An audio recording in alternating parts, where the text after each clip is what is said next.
to myself, I have no explanation. Twisted games and tricks all tangled up and wasted. Double down in the bus, sucked in the faking patience. All the dreams awake, still love to be so hated.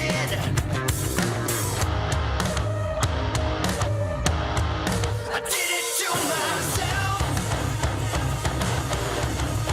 I did it to myself. I did it to myself. I did it to myself.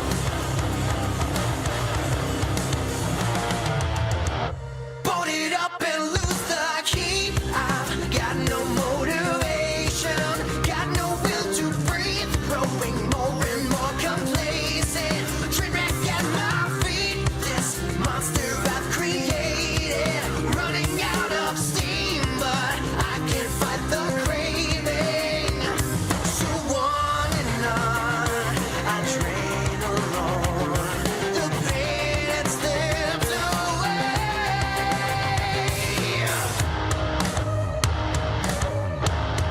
I did it to myself. I did it to myself. I did it to myself. I did it to myself. I did it to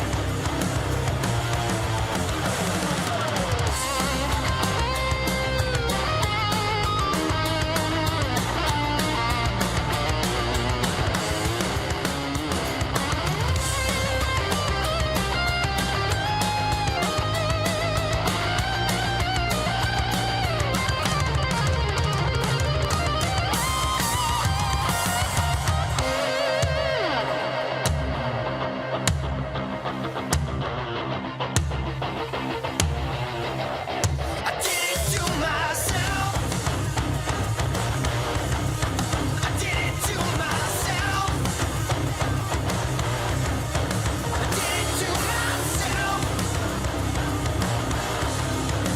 I did it to myself.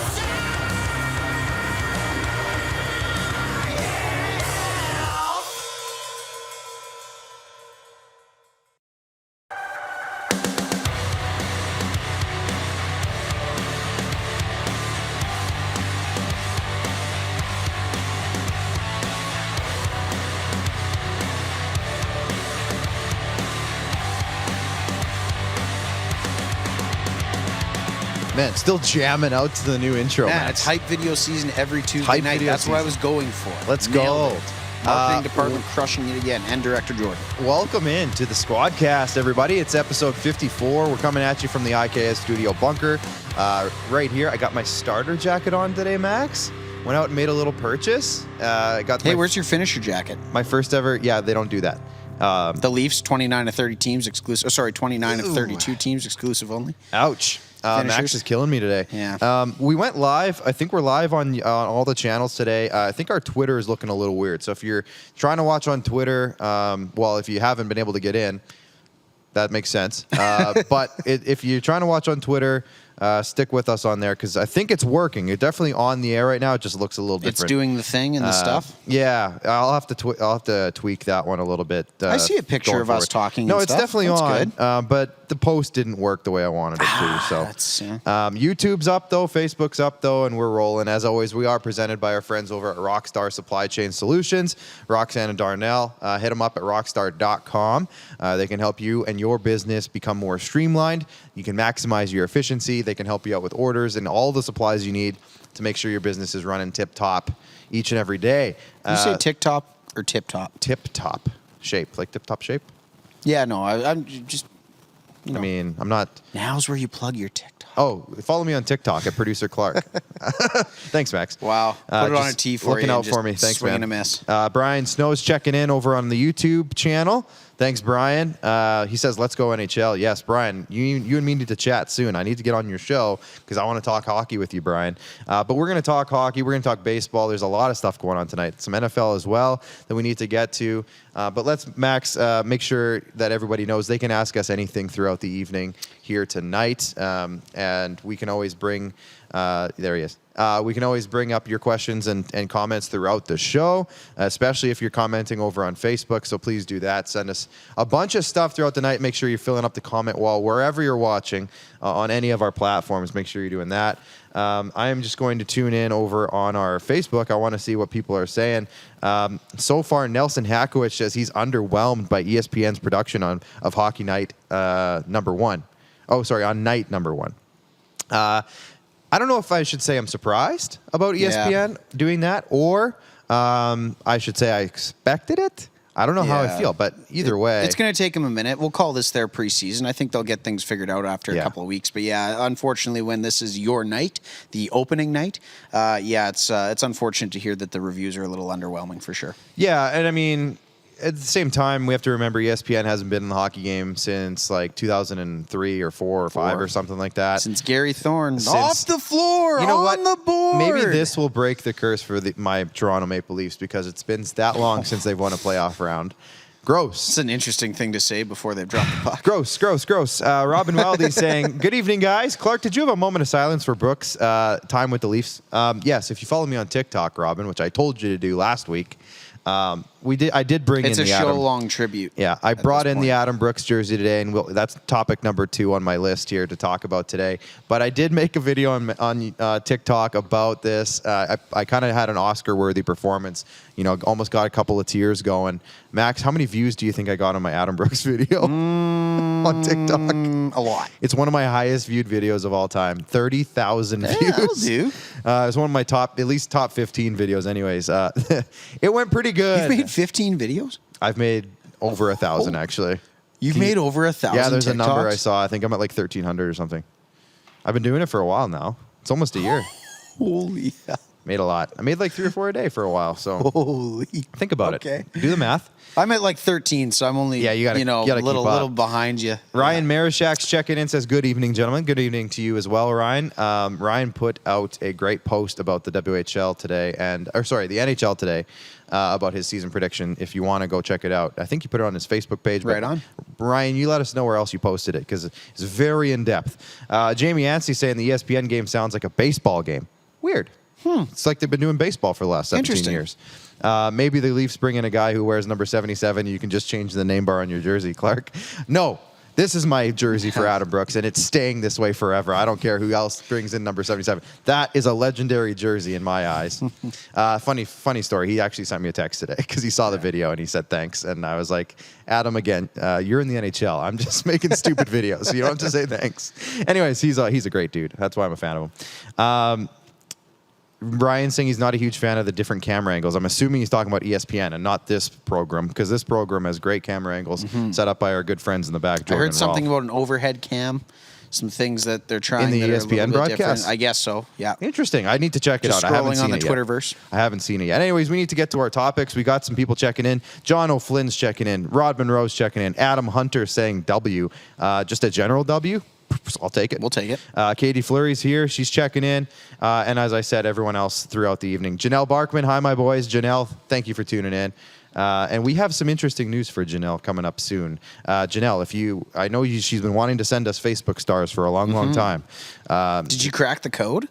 No. But okay. That would have been interesting. With our YouTube page getting bigger and bigger now, if Janelle wanted to support us, for example, we don't have the ability yet, I don't think. I think we need to grow our channel a little bit more. Okay. But we have the super chat ability over on YouTube where people can support us that way. Again, I don't think we're eligible for it yet. But Janelle, I know she's been asking. So we're getting there. We're getting there, Janelle. But make sure you subscribe to our YouTube channel is, I guess, what I'm saying. And I think Janelle has. But let's get to the top of the order here because we do have some topics to get to. And this first one is MLB postseason. We're going to be getting to this a little bit later with our first guest, so I'm not going to spend a ton of time on it now. because we are. We're going to be getting to it with Dean, our first guest, Dean Millard. He is the commissioner of the Ultimate Fantasy League Baseball and Ultimate Franchise Fantasy Sports, but he's going to give us a big breakdown. We're going to talk some baseball.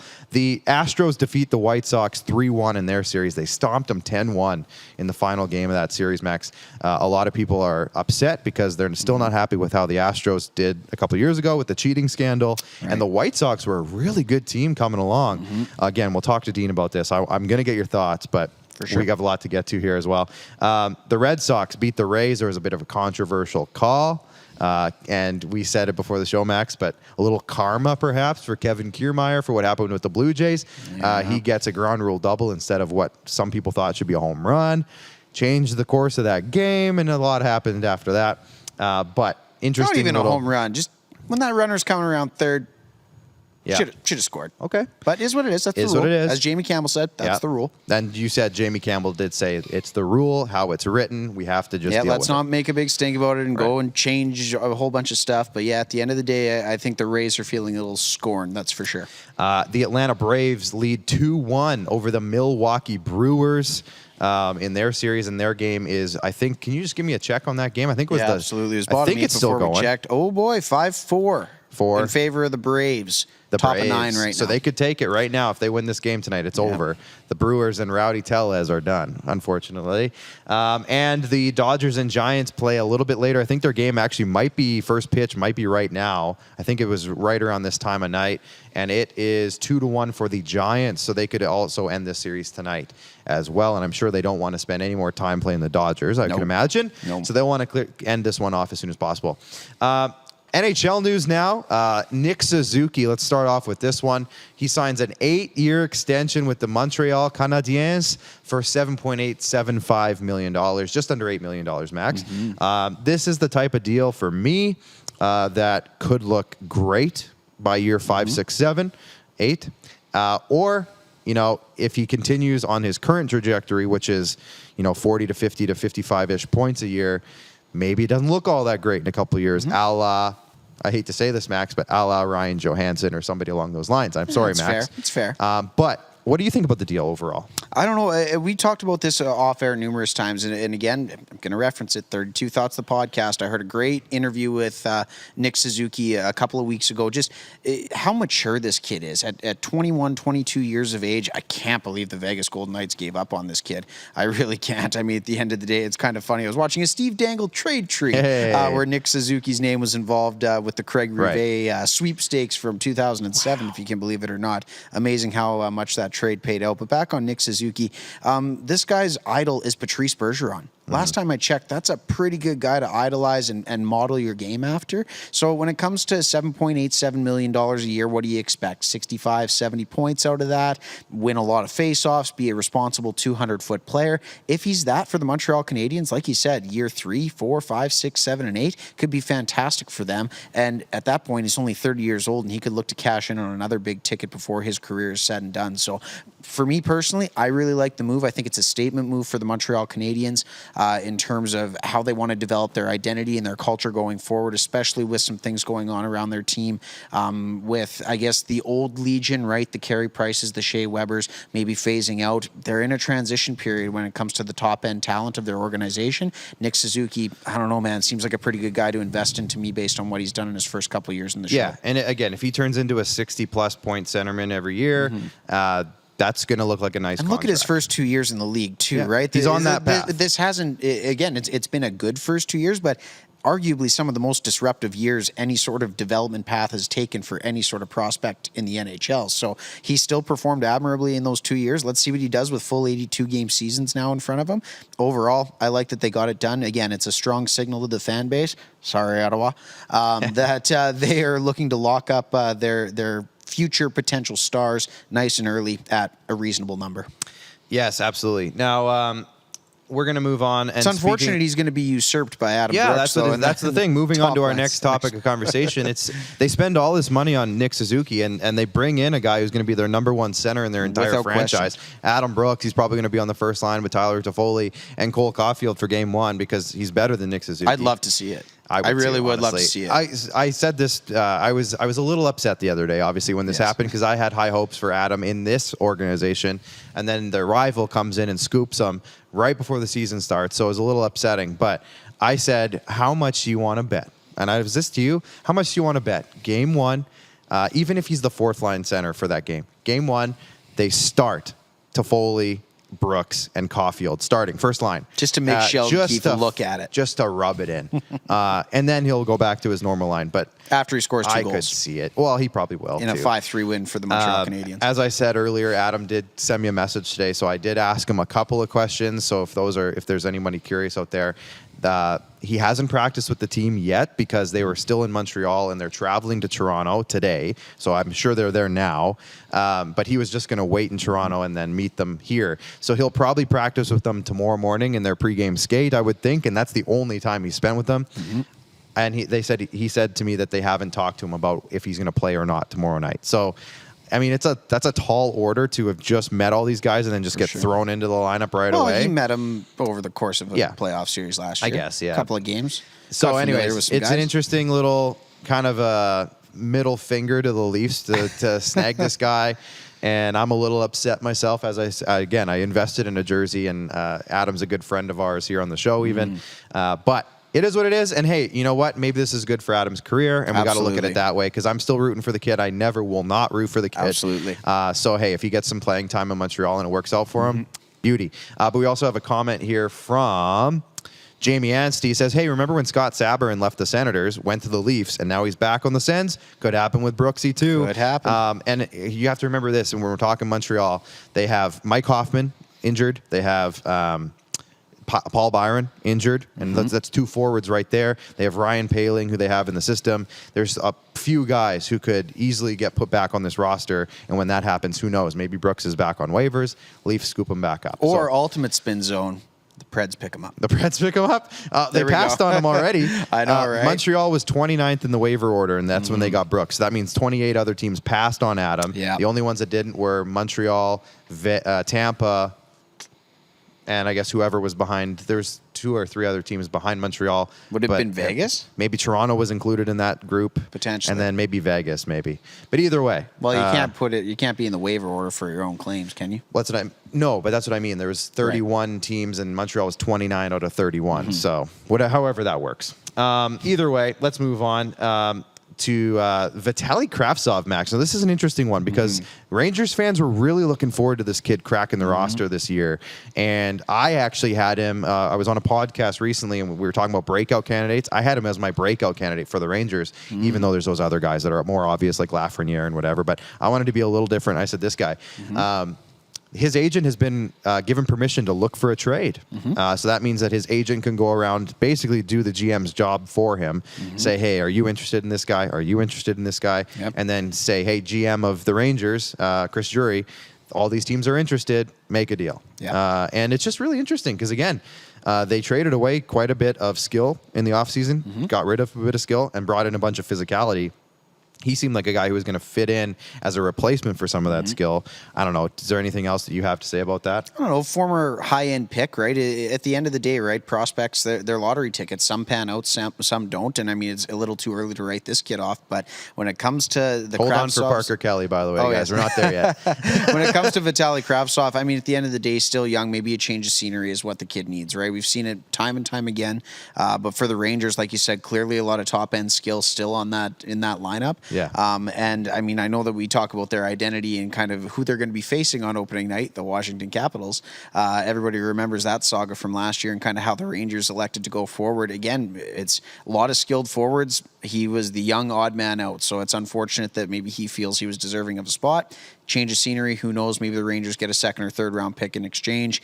We'll see what happens there. But it definitely an interesting notable at the end of camp for the Rangers for sure. Yeah, it threw me off a little bit. I wasn't expecting that to happen. And I don't know if he's necessarily, is he out of the lineup? Did they send him down? Well, they wanted to send him down, and he refused the assignment. So he is suspended, because he has decided not to report to, is it Hartford? Is Hartford their AHL team? AHL for New York. I mean, it switches all the time. Who It does. knows? That's the thing. Rockford right now? I don't know. Let's move on. Now you can bring up Parker Kelly. So the Ottawa Senators have finally given the extension. Breaking news to Parker Kelly. Not Brady Tkachuk. Brady Tkachuk still has no contract, but they extended Parker Kelly. Now, the only reason I wanted to bring this up, this isn't necessarily newsworthy, but do we have the other picture, Rolf, of them in the office?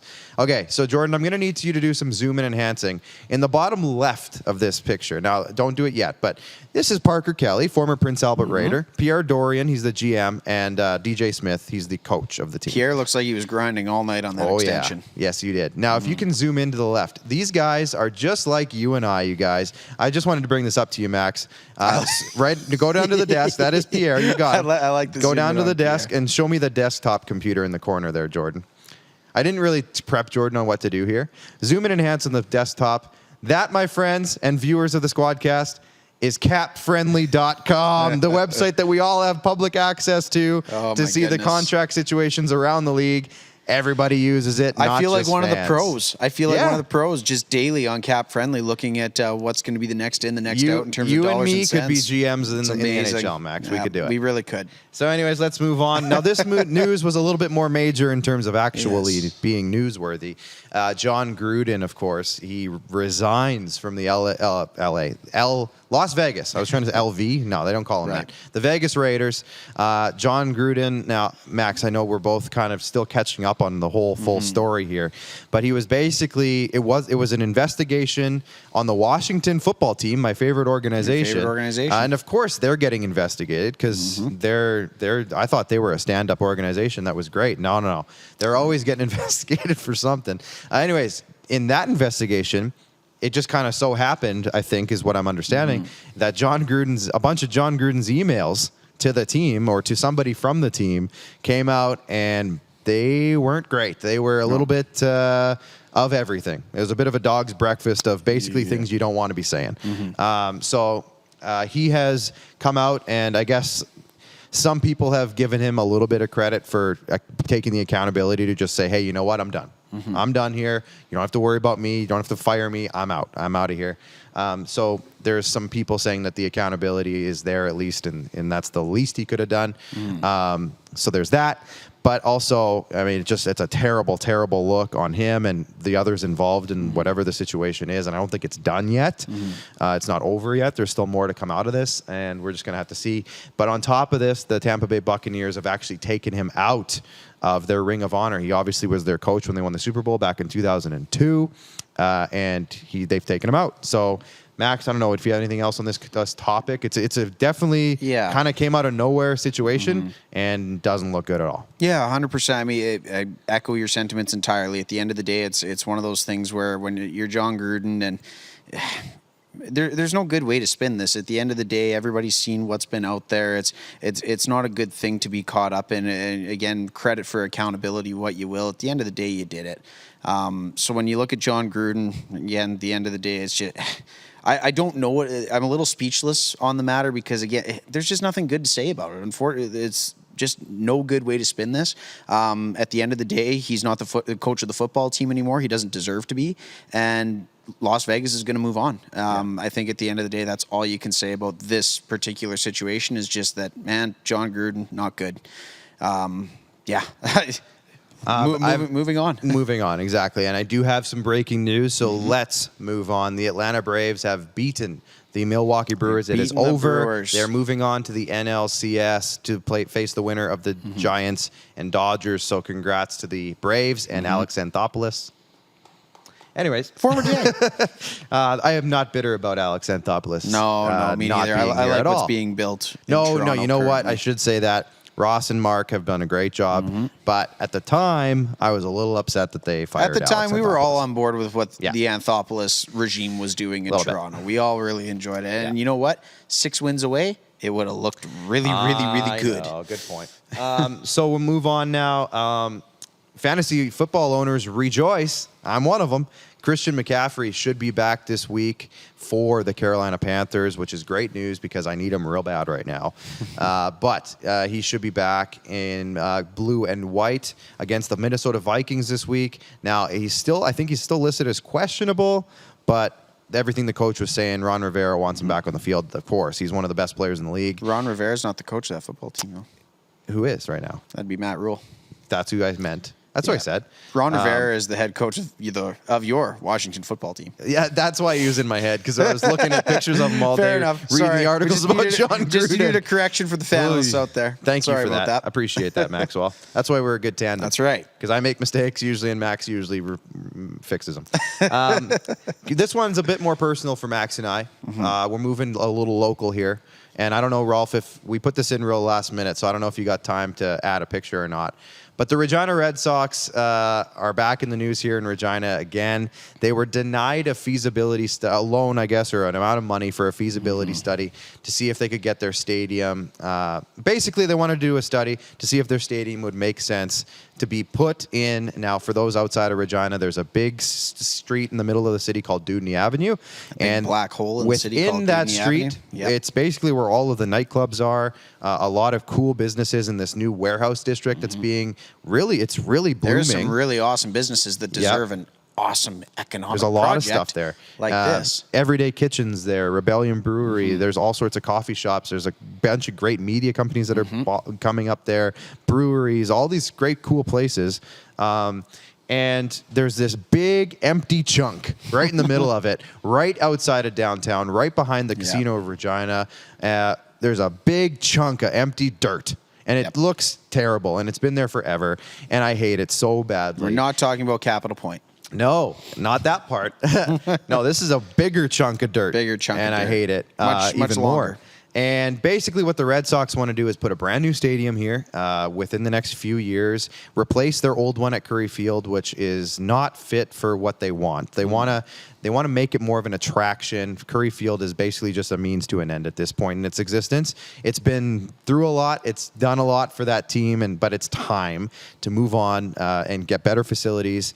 Now, it is a non-for-profit organization, the Regina Red Sox. It is not a professional team, but they were denied 7-3. 7 deny votes, 3 approve votes for a feasibility study. They wanted some public help with it to kind of show the city like that they want to work together and all this stuff. It was shut down. Now, Max, did you have the quote from City Councilor Hawkins? Yes, from City Councilor Bob Hawkins, quote unquote. First of all, I don't need a feasibility study to tell me that if the organization can't raise $100,000 to build this baseball stadium, how on earth are they going to talk about and finance a $20 to $25 million stadium?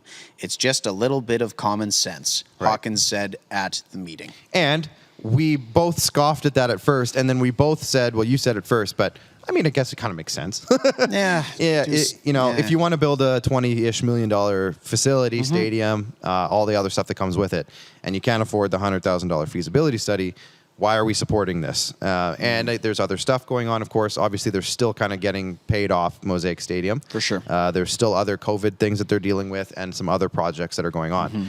But that area, if they could just rejuvenate it, it would do so much good for the city of Regina as a whole. It would completely be a catalyst for that entire Dudney strip to be I said rejuvenated already. What's another good word? Sparked, refurbished, reimagined, re-energized. Because basically, like I said, there's a lot of great businesses in that area, and they need more traffic there. So why not start building that big chunk of nothing and put something there so that people will actually go there more often? And it's just so frustrating that for whatever reason this city moves at a snail's pace when it comes to this stuff. I mean, we mentioned it earlier. Yeah, they're paying off Mosaic Stadium. What was supposed to go in the old location at Mosaic Stadium? They were supposed to have low-income housing. They were supposed to have commercial space, industrial space, a grocery store for that area. What's there now, Clark? Nothing. And it's been nothing for 6 years now. It's been almost 6 years since they've torn down Taylor Field, and there is 0 on that land, and there was supposed to be a lot. And that area needs it, Max. In fairness, they used to have a grocery store there, don't have one anymore. They have a couple convenience stores for that entire area. And a lot of those people are low-income families and low-income housing, so they don't have necessarily, all have vehicles. They don't all have access to public transit to get to a grocery store halfway across the city. There's nothing there, and it's really frustrating to see that there's just these 2 big empty spaces where a lot could be done, and nothing is being done, and it's been years now. Yeah, without a doubt. I mean, you've already mentioned, especially when it comes to Dudney, right? There's a ton of great businesses, and I'm looking at it from an economic standpoint. And I guess that's the other thing that we do have to look at is the economy still is obviously recovering from COVID-19 locally, in our micro environment, in our macro environment. So that's something that obviously to take into account. But I hear your frustration,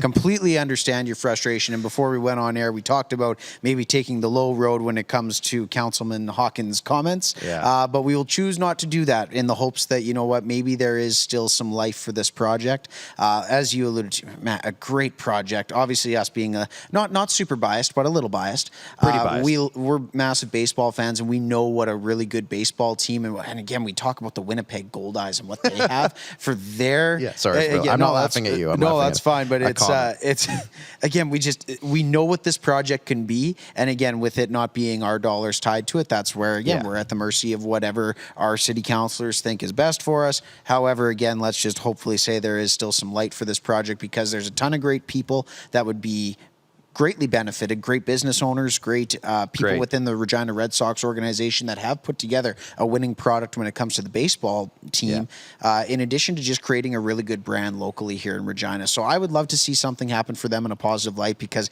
being somebody that grew up in the Curry Field area, it's Curry Field. It'll always have a place near and dear to my ticker, but when it comes to the state of the field, as it were, let's just hope we get a little James Earl Jones. If you build it, they will come. Right. And again, my main point here is that area needs, now Uncle Robin said revitalize. Perfect word. Revitalize is a great word. That area needs a revitalization. I'm pretty sure there was a Regina revitalization initiative that was started.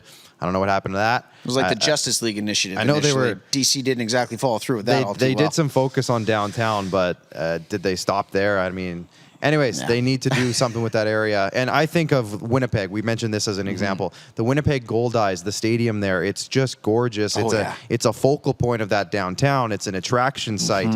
They hold other events there. They can bring in national level baseball events into this facility. They can hold concerts there. They can do a bunch of stuff. Farmers markets, I think, was one of the biggest things that they suggested actually happens at the baseball field when there's not baseball happening. happening. A great centralized location, something that looks really nice when you're going around shopping. Again, an economic booster for so many great local businesses and people. I just don't see why there's so much pushback against this.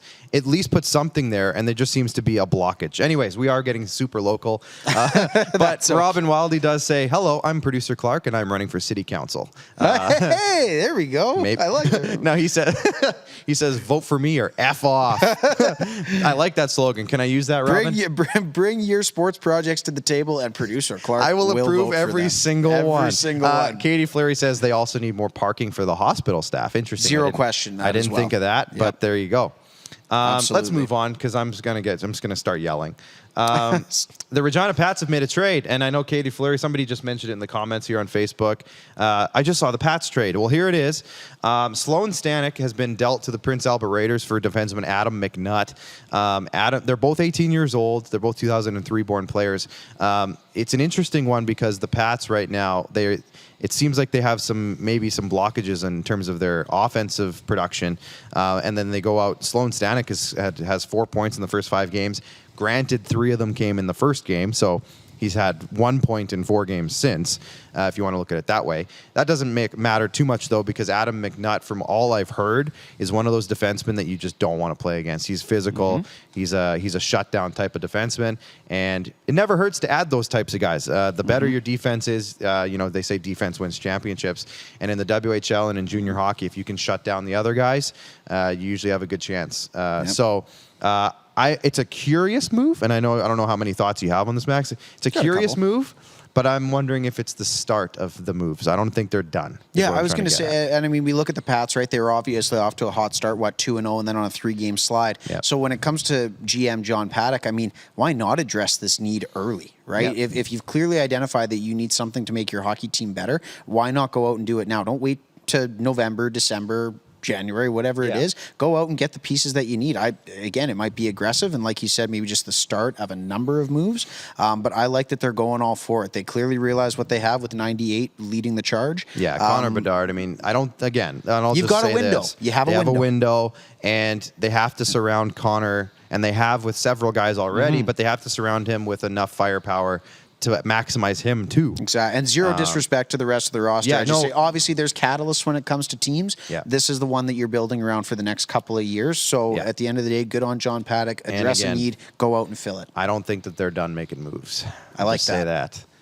Dean is logged in. Okay, perfect timing because this is the top of the order, and it was brought to you by our friends who would also love a downtown baseball facility, Yes. I'm sure. RBI Baseball here in Regina. Are you looking for a way to improve your skills on the diamond? Are your kids in need of some training, skill building, strength, and conditioning, or private coaching? Well, check out RBI Training Center, located just east of Regina. RBI is Southern Saskatchewan's. Nope, I say it every time. Just Saskatchewan. Premier baseball training facility. They got the best coaches, the best instructors, the best programs. So check out their Facebook, their website, or their Instagram page today, because at RBI, they rise above the rest. Now we're going to hit a break. And when we come, was that good? You're like still on your Oscar train with you did the eye thing. You did the Dwayne the Rock Johnson like eye thing. That was good. Little eyebrow raise. Just noticing it. They rise above the rest. Yeah. Anyways, Jordan cut right as I was doing the right face as you're thing. doing the thing. Doesn't matter. You're good, Jordan. We're going to hit a break, and when we come back, we're talking more baseball with Dean Millard of Ultimate Fantasy League Baseball. Stick around. Does this look familiar? Your fans deserve an incredible arena experience. It's time for an upgrade. Stunning graphics.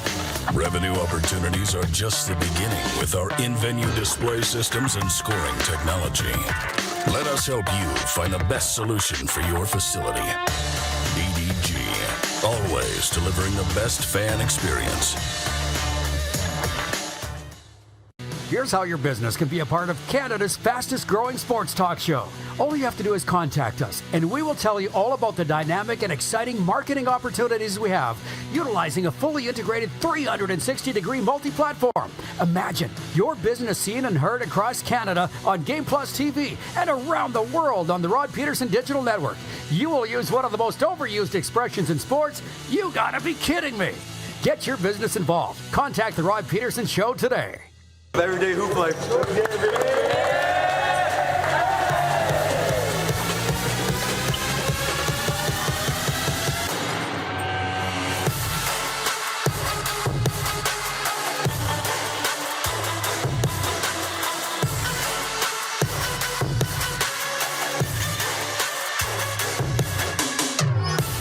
Is it time to take your event online? Bring it to IKS Live. We've got a fully customized virtual event platform with remote guest support for your next fundraiser, talk show, conference, performance, and more. IKS Live offers live streaming to Facebook Live and YouTube and pre-recorded capabilities, both in our studio with green screen available and on location with pre-production and post-production services. IKS Live, the proud producer of The Rod Peterson Show and The Recovery Hour. Visit us at ikslive.ca. Don't rack your brain trying to source the equipment and materials you need for your business. Rockstar can operate your entire supply chain, from PO creation to expediting your shipments, all from our office. Leverage the buying power of the Rockstar buying group to not only save money and time, but also the headache. From gloves to glue, we can provide it for you. Find out more at rockstar.com. Lot of sun, smoky in the air, it's a lot of fun. Big time, big time, big time, big time.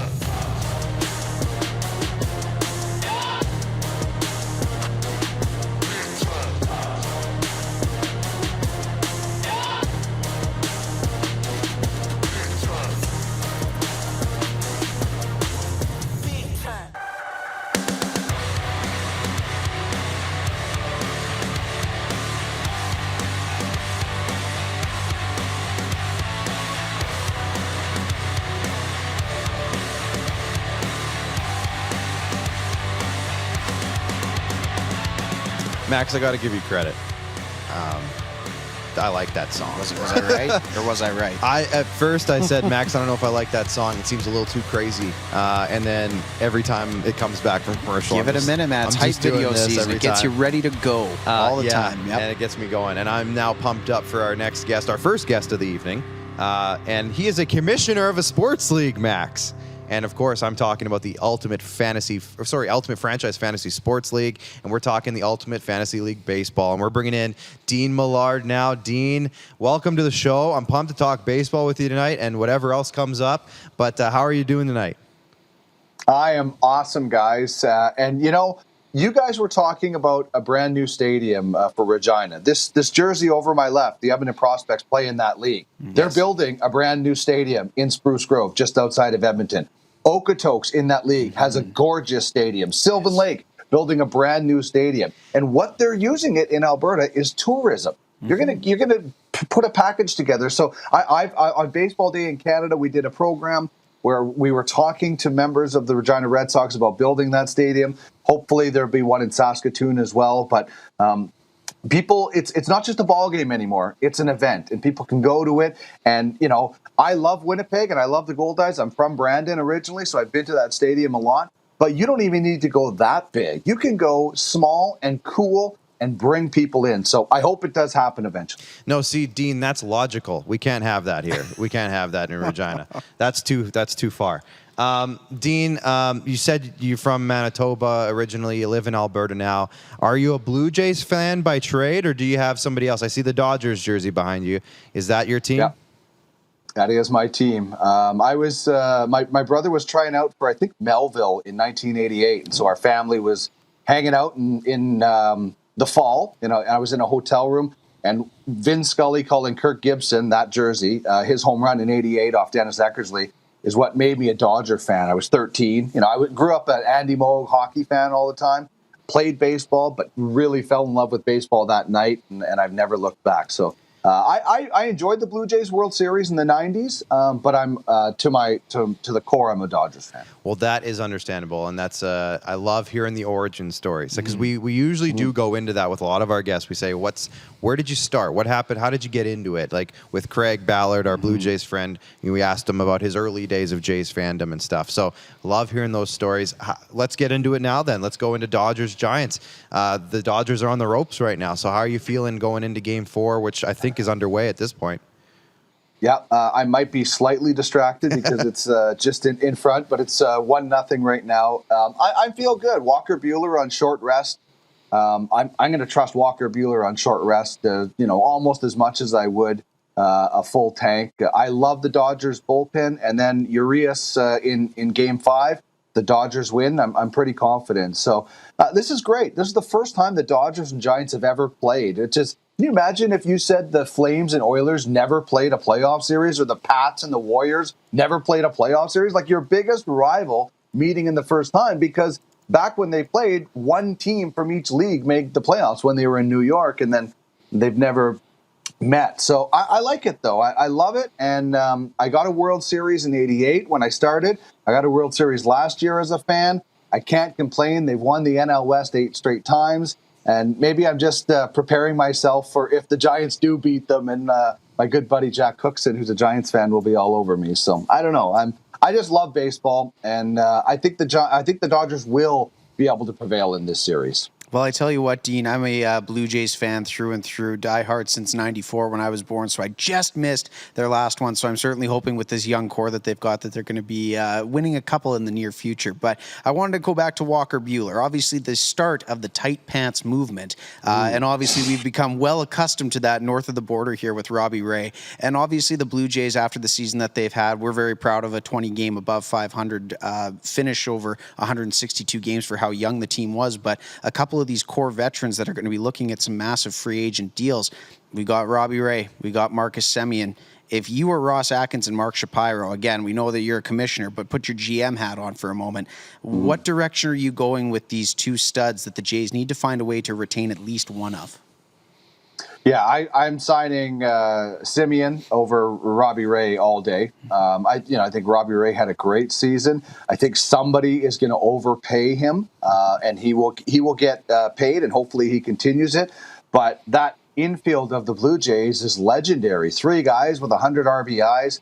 I think Semien is the priority. I know Barrios is going to go to arbitration. They have him for one more year, but getting that guy locked in for what they paid. And by the way, I think that was a smart trade. I think if all it bought you was the experience down the stretch, it's okay. I'm not celebrating this season as a Jays fan, but I'm okay with it because it's going to hopefully allow them to lock in a little bit more maybe in the bullpen next year and get it done. But I would be going Simeon all the way between those two guys. And then, there are guys out there that they can bring in that could have just as good a season as Robbie Ray. I don't know if that's going to be the case, but Simeon's the guy for sure. He broke the all-time record for home runs as a second baseman. Davey Johnson held that record. Only 5 guys have hit 40 home runs as second baseman. That's a pretty big rarity. And then you add in Bo and Vladdy in there, and you got a killer infield. Yeah, without a doubt. And I mean, when it comes to the Jays, I mean, like you said it perfectly when it comes to the development path of what this team went through the last month of the season. I think it's only going to serve them greater on down the stretch into this window that they're starting to open up. And as we kind of talk about teams that maybe are entering a window, we want to talk about the ones that are current, moving over to the National League with the Atlanta Braves freshly into now a National League Championship Series.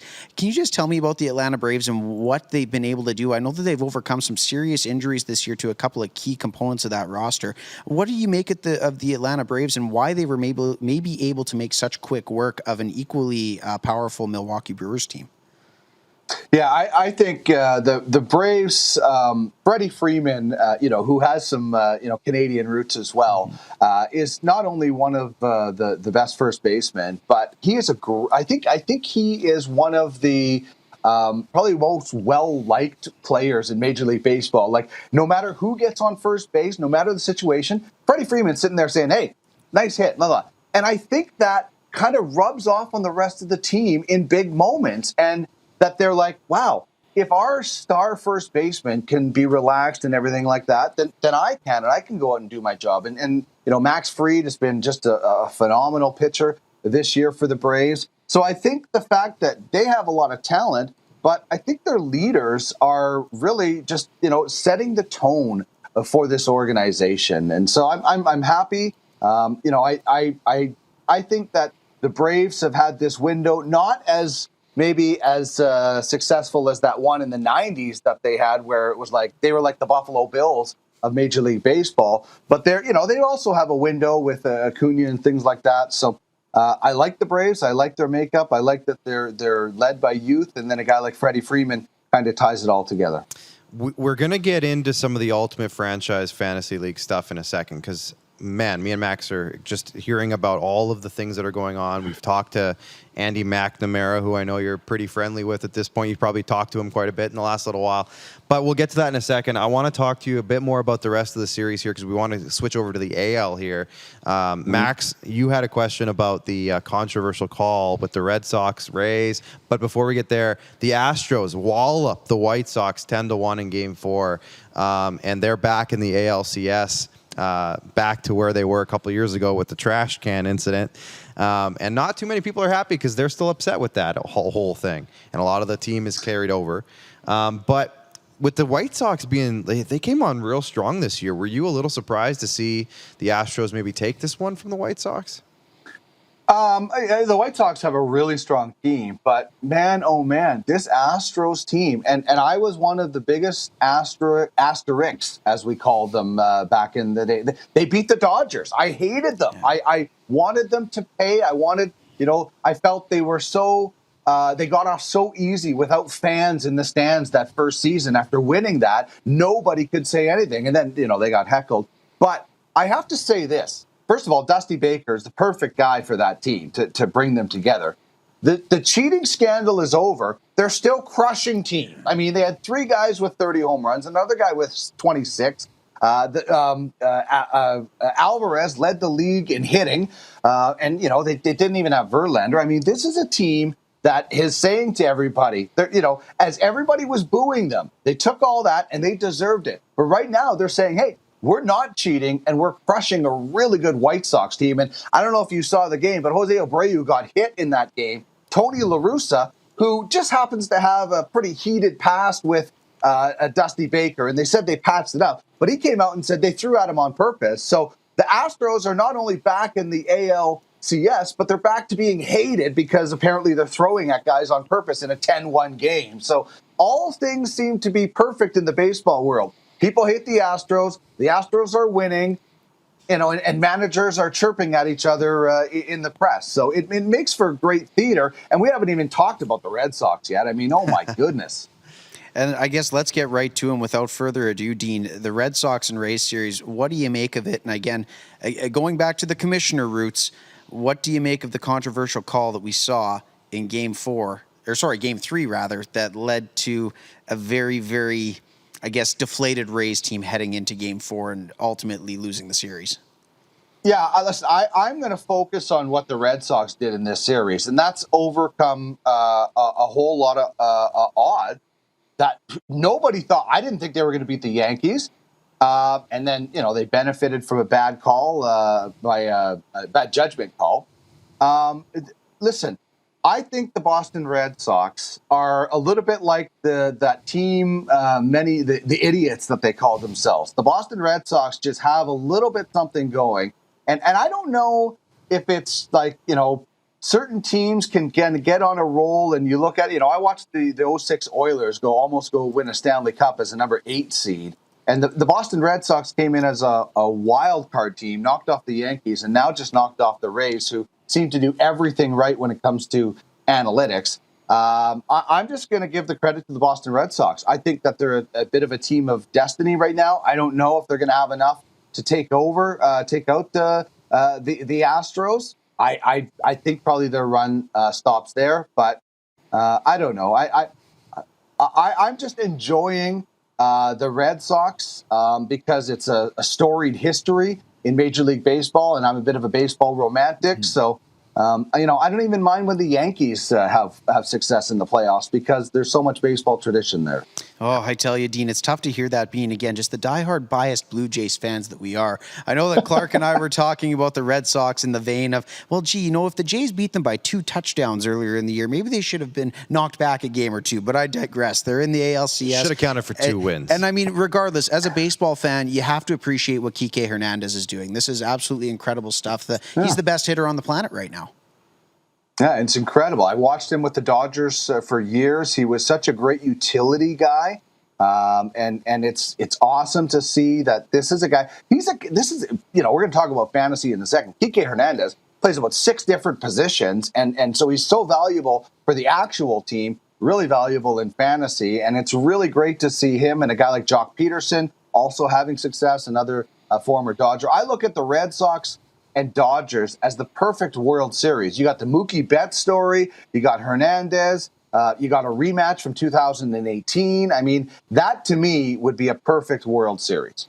And so before we talk about the aforementioned fantasy talk here, Dean, because again, as Clark said, we are very, very excited to get to that. Again, I want to stick on the commissioner route for one more minute. Earlier this year, as fans, we were treated to the Field of Dreams game. You being the commissioner, if you were replacing Rob Manfred right now, and again, speaking of the library of baseball movies that we have to choose, what would be the movie that you would theme a one game after outside of Field of Dreams, and who would be the teams playing in it? I can think of like a Moneyball type of theme or a Bull Durham, The Sandlot. What would be your go-to in terms of if you could enact one game for the movie theme for an economic growth plan for the fans of baseball?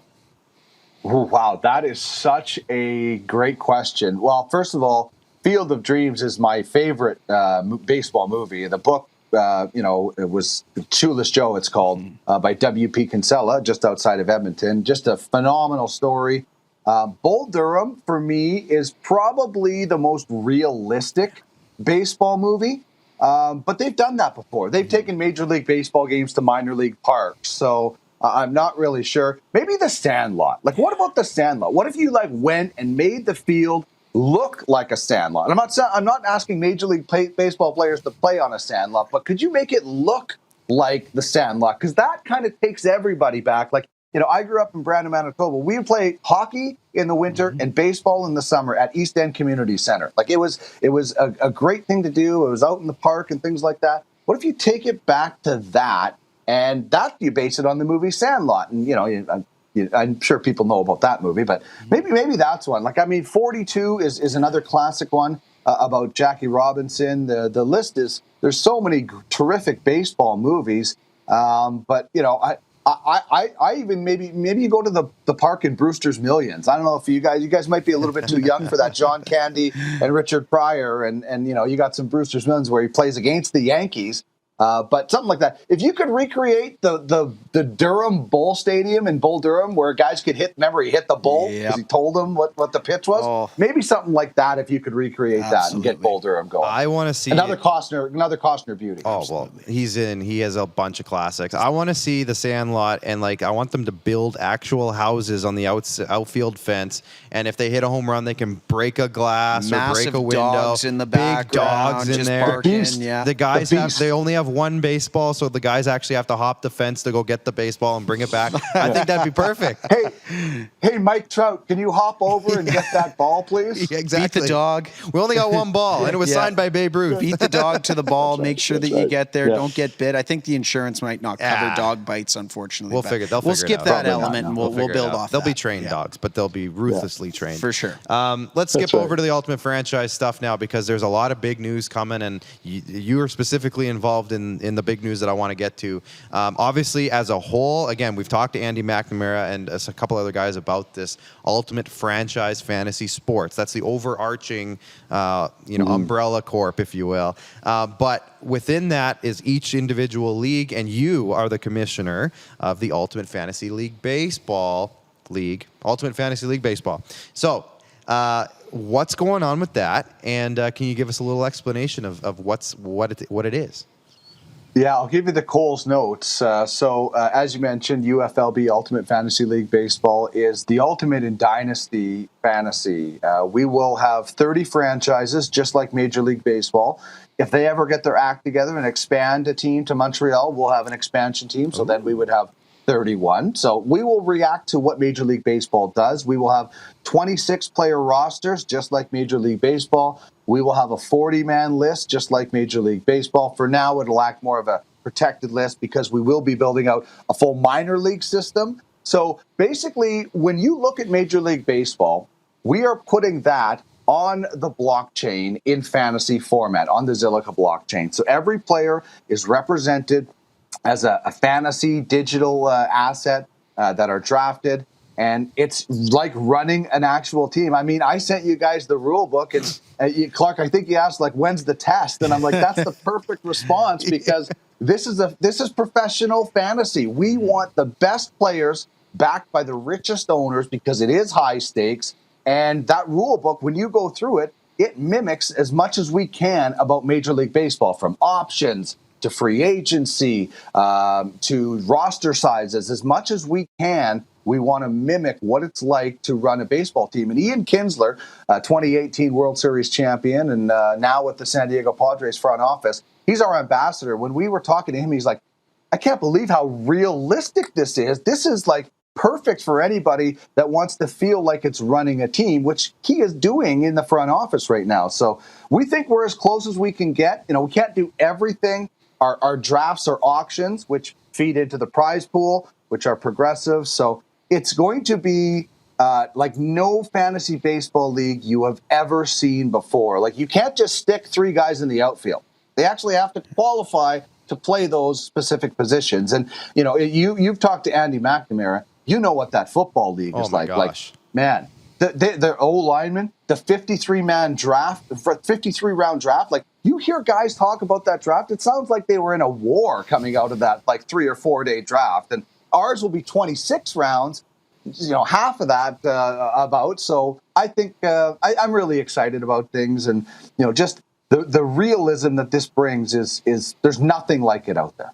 So when we're talking high stakes, people have to realize this isn't like a $25 entry fee that your buddies throw together. We're talking pretty real dollars and cents here. And on top of this, you mentioned Ian Kinsler. I know in the football league, for example, there was teams owned by Michael Vick and Chris Carter, and I think some Marty St. Louis and Steven Stamkos, I think, got involved from what I heard. So there's some big names flying around here. Is that also the case with the baseball leagues so far? I know it's still early. Mm-hmm. Yeah, well, we'll auction the franchises off on November 5th to 7th. So hopefully We will get some of those guys. Yeah, Chris Carter, Michael Vick, Terrence Crawford. They're the Paradise Blackhawks in the football league, and there is a group that owns a football team that as Marty St. Louis, Brad Richards, and Steven Stamkos a part of that. Ryan Malone, former NHLer and Olympian, is also an owner of a hockey team, and so we're hoping to attract some of those guys into the baseball league and get some big name, maybe some ex-baseball players, and we're talking with a few different people, and I just think that's where it is. It's high stakes, and you mentioned it. 30 franchises will be auctioned off November 5th to 7th. The minimum to get in is $2,500 US, and so it's not your $25 office pool, but it is like nothing else. And the prize pools, this is going to be high stakes. Every transaction that happens, and every transaction costs you a minimum of $5, will benefit and will go into the prize pools. They will grow. Hockey and football, we've seen success on that front. And there's going to be a lot of other really cool ways for franchise owners to be able to create revenue because we get the actual players involved. I mentioned Ian Kinsler. Players sign up, digital athlete NFTs. And that's what they use in our fantasy gameplay. So there's a real connection to some current and former players, as we have the Legends League. And so it's a real neat opportunity to get involved, be a franchise owner, make a connection with players as they start signing up, and just experience a brand new. I never ever thought I could tell people I worked in fantasy for a living, but it literally is a fantasy come true. Well, it's not going to be a walk in the park. I know you have a lot of work in front of you because, again, you sent us the rule book, and I brought out the pencils, I brought out the coffee, and I was up until 3 a.m. reading the thing. But, no, it's good, and it's very thorough, and it looks like it's going to be a heck of a lot of fun for those who get involved. So for anyone who's hearing this and is like, wow, how do people get involved in this? Easy thing to do is just email info@uflb@gmail.com. And we can send you the real book. We can send you as much information as you want to get in on this. And how the bidding will work is the higher you bid, the higher you will draft in every round of the 26-round draft. So if you want the top pick and you want Shohei Ohtani, you're going to have to outbid everybody because I'm pretty sure, a guy that pitches and hits, which you will have in this league, on the same team on the same night, will be pretty valuable. But if you just want like the 15th pick or the 20th pick, things like that, you can drop back into that. So there's going to be spots for everybody. The top 6 bidders also get to name the 6 divisions. We have the Vin Scully Conference and the Harry Carey Conference. And within those divisions, the 6 divisions will be named after players or managers or anybody that's in the Baseball Hall of Fame. So some incentives certainly to get in the high end of the bidding, but there will be spots around the lower end for teams that are, and people that just want to get a franchise. And what people do oftentimes is they pool their money together. Because I will tell you, it is hard to run one of these franchises by yourself. I own a hockey team in our hockey league. I am very thankful. Craig Button, former GM, helps me out with a lot of scouting and decisions. But I have other people that help me. On the football side, there are teams of 7 and 8 because there is so much work that goes into us. Really quick story. A guy in hockey last year got fired as a GM because he screwed up LTR, caused that team to drop in the standings. So people take this very, very seriously, and it's really hard to run it on your own. So a lot of people pool together their money, and then this guy is in charge of scouting, this guy is in charge of the lineup, this guy, things like that. Because we also will have the luxury tax. So if you don't want to pay into that, you got to be able to make sure the salaries all fit. There's so much, man. It is next level. Well, probably not a bad idea to bring in a Stanley Cup champion NHL executive to help you run your hockey team. Dean, helps, pretty good option. Helps. Craig Button, good guy. Anyways, Max, you got anything else? We gotta move on here and get on to our next guest. But no, you know what, Dean? Like I said, I'm just kind of sitting in my chair going, "Wow, that's wow. really all I can do to sum it up." It sounds like an incredible league and an incredible opportunity for anybody that has the chance and the finances to do it. And yeah, man, at the end of the day, it sounds like quite the league. Absolutely. So, Dean, one last plug. Where can everybody find you to follow all this stuff?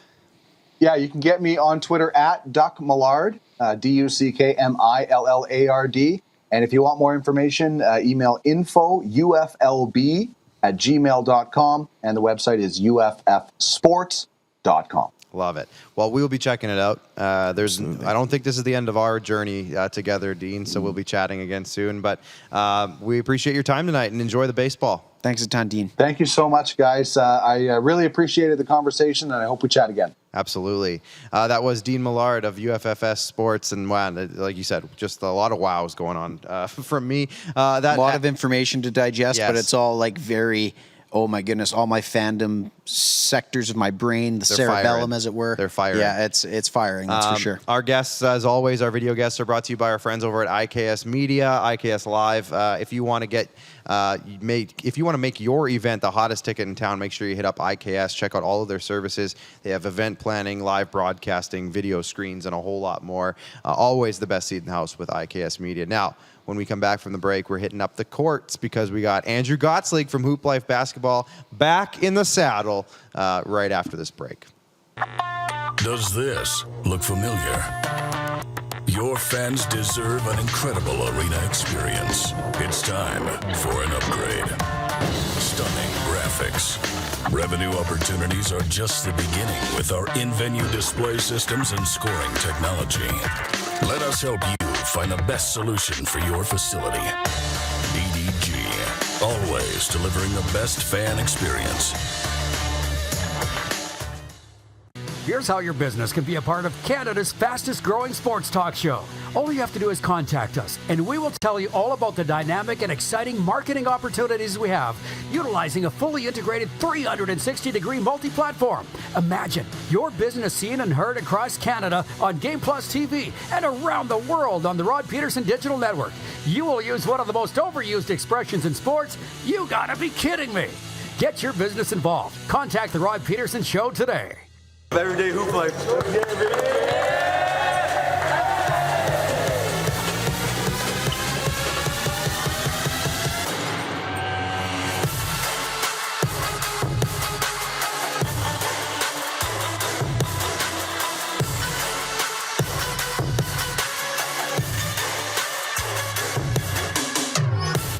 Is it time to take your event online? Bring it to IKS Live.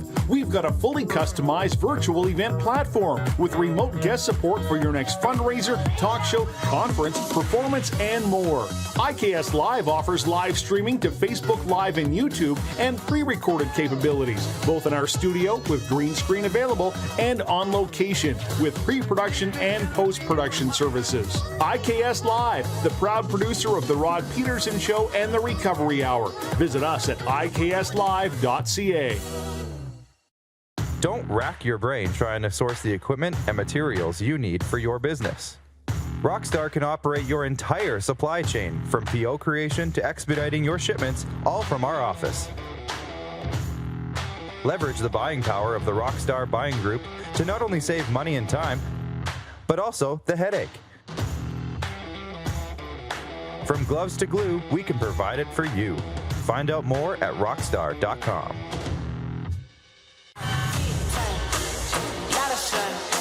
Smoky in the air, that's a lot of fun. Big time, big time, big time, big time.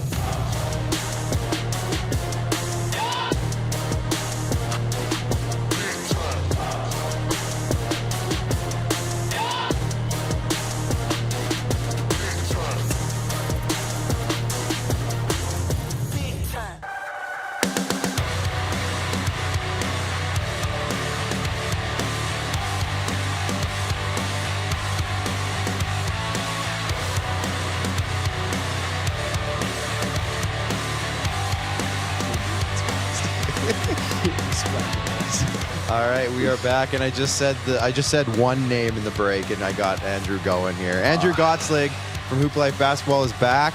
You've been sending some of your coworkers the last few weeks, so we're glad to have you back. It is good to be here. Yeah. I don't understand, why those guys keep taking my spot.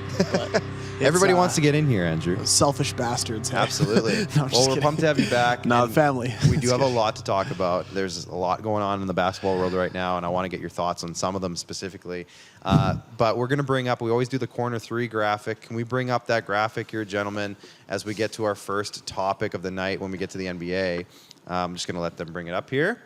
because the first one I know is very near and dear to your heart. And when I say heart, I mean usually it's rage-induced. But Kyrie Irving, do we have the graphic, gentlemen, in the back? The corner three? It's coming. Oh, he doesn't have it. That's why. But he'll get it. Kyrie Irving. So the Nets there's obviously a big question mark around Kyrie Irving right now. Max titled it, I know I read the thing before, Kyrie or not Kyrie? That is the question for the Brooklyn Nets. Tell me about him. Tell me about him. What are they going to do? So this is an interesting situation. And I got to start by, this is the most polarizing topic in our entire globe right now. Yeah. And so it's actually really shitty when you look at what's going on in the world. Even like families are ripped apart. People it is a polarizing topic. So I want to usually I'm like, whatever, flare, say whatever. But I'm actually want to be thoughtful with what I say here, because it's a real, I hate talking. I just want to talk sports. I don't even want to get into politics right now. But it is what it is. It's all connected now. Yeah. They've got the politicians have been front and center for a while, and it's unfortunate. But I've compared Kyrie Irving to, on this show, a psycho ex-girlfriend with pink eyebrows. Yes, I remember that one. A psychopath, all these things. I've compared Kyrie Maniac, to all these. Egotistical, I think was used at one point. Yeah, I've cussed about him, all this and whatever. So I'm gonna start by saying I'm trying to be really careful because it's such a damn touchy subject, and people on both sides are there's no humanity in what's going on right now. So this is why I'm dancing around this. So I'm going to start by saying this. I'm not coming on one side or the other. I'm not on the side saying show me your damn papers, but I'm not on the side I'm not anti-vax. I've got every vaccine in my body as a kid and all that stuff. I'm not anti-vax. So I'm not coming on either side, but I'm on the side of Kyrie on this. And I'm going to defend him on this stance. You got back together with the pink eyebrow girlfriend, hey? I got back together, man. She talked nice to me. I knew you would. They always do. They always come back. Anyways, so here's my stance with Kyrie. Kyrie's not as much as he's crazy, he's probably more misunderstood than we give him credit for. He is nuts. We know this from last year, but he's not selfish. And so the part that drives me crazy is there's other NBA players that aren't vaccinated, and other NBA players are not getting this much flack. He's getting this much flack because he lives in the heart of the city of mandates, right? Yeah. Like the whole New York area is crazy. So Jonathan Isaac's not vaccinated. Bradley Beal's not. There's a handful of other guys that aren't getting the attention. He is. And the problem is every sports media is calling him selfish. You're so selfish. And maybe that's the case in certain areas. But when did we lose the humanity aspect? When did we lose the chance? Like Kyrie Irving bought 250,000 meals for families in New York. That's not a selfish person. He gave $1.5 million of his salary to WNBA players. He's not a selfish person. Do I think he's crazy? Do I have different views than him on a bunch of stuff? Of course. But I think in this situation, we shouldn't be mad at him. If you want to be mad at anyone, be mad at the government for imposing you to say you have to put a needle in your arm to go to work. Right. And so that's super unpopular, and I'm not on either side of it at all. I think people should get it to stay protected. That's fine. I would say I'm on the majority. Majority of people would agree with me, but I think that this whole notion that he's just selfish I think it's wrong, and I think we got to be really, really careful. Draymond Green said it really good. He said this is their choice, and you in the fact that we're calling him selfish and this and that. There's times to call players selfish, but I think this is a really tough one. So that's where I'm at with it. So if this is the end of Kyrie's career for some reason, let's say he retired today, is Kyrie Irving a Hall of Famer? The shot, right? Yeah. I think it's close. I don't Max, know if it's... by the way, said it's absolutely not. For the Did show. he? Yeah. I think it's close because he's won a championship. Mm-hmm. He had the shot. Yeah. Is that enough to get him over the edge? I don't know. Hard to say. I don't know. It's an interesting debate. It is. We'll see how it goes. Yeah, definitely. Topic number 2. We have the graphic now, so let's bring that up so we can get the corner 3 plug in here. So there it is. Kyrie or not Kyrie, we covered that. Ben Simmons. Okay, so this is one that I've been just following closely. It's, I think, out of all the basketball topics, Ben Simmons is the one that, to me, that's the most interesting, because he comes out. It's been this big dramatic thing all summer, and we got Joel Embiid saying they're over it, and then Joel Embiid saying I like him, come back, and then Simmons requests a trade, and then Simmons is like, oh, maybe I'll stay.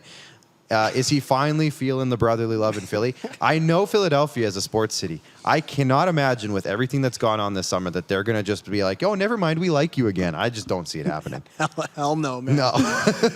This man has been taking heat and he could have avoided so much hate, but he's so we've read the reports, like Ben Simmons he has a small, this is the reports that we've all seen.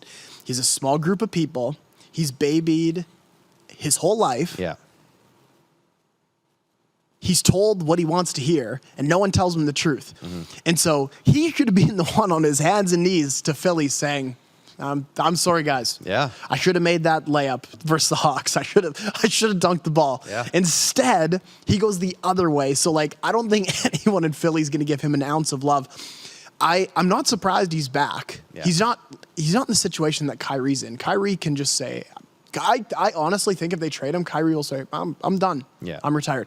Ben can't. I mean, he just signed his extension not too long ago. He's going to lose out. He can't lose out on $9 million, and he's got too much to prove. So I'm not surprised he's back. I think he's going to come back. I don't think he obviously doesn't want to be there. But the Sixers can't trade him away for nothing. Like he's still a great player, all-star. But the Sixers expect too much, and I genuinely think the Sixers tried everything to get rid of him, but they also are really picky. So they don't want. They understand Ben's still a great player. So here's the other thing: when James Harden came back last year, he played 7 games with the Rockets. Those 7 games that James Harden played, he dogged it, because we know what James Harden is. Ben can't dog it ever. He needs to come out. Do you remember when Kobe was on? He was on trial for. Well, we all know what he was on trial for. Yeah. He had a court date, and he had a game. When was his game? Was his game the night before? It was around that time. Mm-hmm. Yeah, I think I remember this. Yeah. So this game, Kobe had 2 options. He's either going to play really good or really bad, because if he plays bad, everyone will know Kobe did it. Yeah. He's guilty, right? Yeah. Kobe went and dropped like 45 points that night. Yeah. And so Ben Simmons needs to play unreal if he wants a chance to even get traded to a certain situation. But I can't see it working out long term. He's going to get booed so hard when he touches the ball. And I think the only way that it works and he could stay long term is if Joel Embiid comes in, completely has his back, saying, hey, give him another chance. And if that happens, I think they could work it out. Philly, man, they aren't fun fans when they don't like you. That's like all he'd I've heard. have to win a championship for them to forgive him. I think so. Yeah. Topic number 3, the Chicago Bulls are coming. Hide the red cape, the Bulls are coming. So that was Max's play on words with the Bulls. Good job, Max. It was Andrew's writing? Andrew, you're better than Max. So what's going on? Chicago Bulls, all I've heard is they just keep adding big players. The Bulls are nice. Yeah. They've won by 30-plus points, both preseason games. I'm telling you guys, we said it before on the show about Lonzo. These Ball brothers are no joke. Yeah. Like, Lonzo is a good player, a genuinely good player. So they got their squad they got a great squad. I mean, so let's break it down. Nikolai Vucevic was a 25-15 guy with Orlando. He was an all-star in Orlando last year. I think last year, at least in the last 2 years. Yeah, last 2 years. Yeah. And Orlando was trash, and he got an all-star there. So like Vucevic is an awesome big man that they have. They have DeRozan, they have Levine, and They have one of the Alonso's going to be one of the best point guards in the league. He probably already is top 5 in the league right now. Right. He's an incredible facilitator. His shot's looking real good. And then you have Kobe White, who's going to be the 6th man, and he's looking good. He's young. He's looking good. And then Caruso, man, Yeah. our boy. Yeah. So we're looking. He's a legend. Yeah. 100%. Like the Bulls are looking really good. Yeah. They're not going to finish without Kyrie. Brooklyn's still going to finish first. Like they're just KD and Harden are too good, and so they'll finish first, and the Bucks will finish second. But I bet the Bulls will be third. Are they going to win this year? Probably not, but they could. And I think Levine is. And their other big guy is a younger guy too, right? He's who am I thinking of? Can't think of his name. Younger guy though, right? It'll come to me maybe. No, slipped my mind too. But Yeah, no, young they're guy gonna be good. though, like almost a rookie, almost that young. But we'll come back to that. I have a question for you about the Toronto Raptors and their roster construction, because I've been hearing a lot more lately about how, hey, these guys don't have a guy over 6'9" on their entire roster. And they come out the other day, and I think they were playing it was Doc Rivers. So who's that? Who's he with now? He's Philly's coach. Philly, thank you. Yeah. So he comes out and he's like, we couldn't do anything against these guys. They were all over us. They have all these big guards that are just running around shutting us down. I saw this TikTok that like broke it down how their big guys are basically just bringing the ball up the court instead of waiting for a point guard. They're not letting they're just going on the attack right away. And I'm like, okay, so what's going on here? Is this a revolution of basketball going on? Well, It's all it is it's dynamic forwards basically that are just athletic and long arms, and they defend well. Yeah, well, that's what I was gonna say. I mean, Scotty's reach even is huge. Scotty Barnes, he's big. So, it is interesting because it's gonna be tough to bang down low.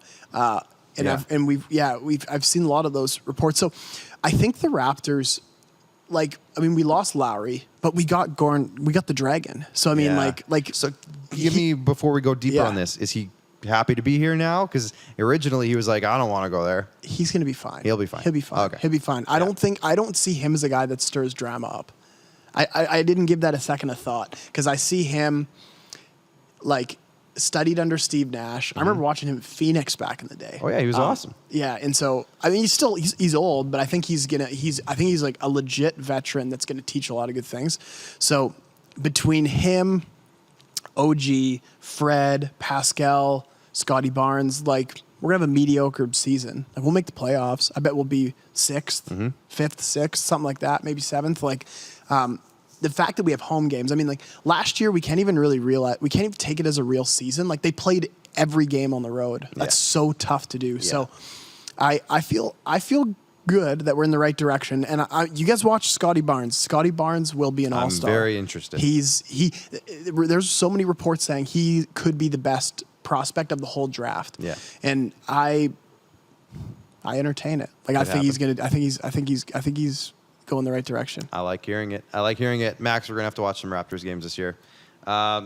What's going on over at Hooplife? Because I know there's a lot going on all the time, but you guys launched your league a little while ago. You got other stuff going on there. So what's going on? Tell everybody. Yeah. So, before I came here, I was at the building doing some measurements for some finishing touches. So we're obviously it's major construction. So we're hoping to be open mid-October. It's about early November now that it'll be finished. So it's a little off, but we're comfortable with exactly where it's at. And so we have camps and everything still running full steam at Laval High School, the other location. And so right now the big thing with Hooplife is the Hooplife League. So we have our weekly training and stuff, but the league is because we have the building now, we've had this opportunity. We've wanted to do a league for years. We just never had the gym space to be able to do it. And so now that we have the building, we can do it. So it's been awesome. 2 weeks ago we had our tryouts. So over 250 kids come out, try out. Nice. So some great numbers came. And so now with the announcement today, with RCBA, they have to delay the start of their season now.